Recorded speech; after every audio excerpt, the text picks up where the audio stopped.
এখন আমরা চলে এসেছি সিনেপলিসে। তো চলুন আমাদের পোস্টারের কাছে যাওয়া যাক। আপনারা অলরেডি দেখতে পাচ্ছেন প্রত্যাবর্তনের পোস্টার দ্য হোম কামিং।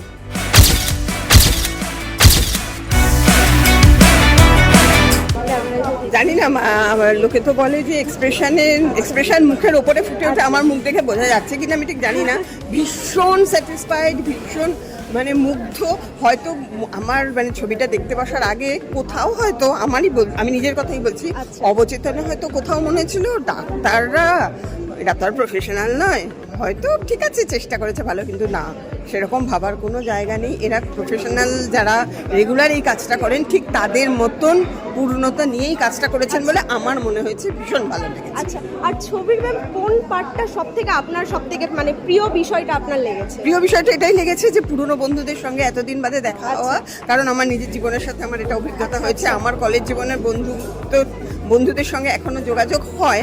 আমাদের 50 বছর হলো বন্ধুত্বের। এই নেক্সট উইকে আমরা মাঝে মাঝে গেট টুগেদার করি, ফলে ওইটা আমাকে ভীষণভাবে ছুঁয়ে গেছে। ওই আবেগটা যে যতই সংসারে বা অন্যান্য যে যার কর্মজগতে ব্যস্ত হই না কেন, ওইখানটায় যখন বন্ধুদের সঙ্গে দেখা হয় না, তখন আমরা একেবারে ওই বয়সটাই ফিরে যাই, ওই 16-17 বছর বয়সে ফিরে যাই। সেই জন্য ভীষণ ভালো লেগেছে। আর এখানে ফ্ল্যাশব্যাকের সিনগুলোর সাথে বর্তমানকে মিলিয়ে দেখানো হয়েছে, তো ভীষণ মানে বুঝতেও কোনো অসুবিধা হয়নি, খুব রিলেটেড লেগেছে।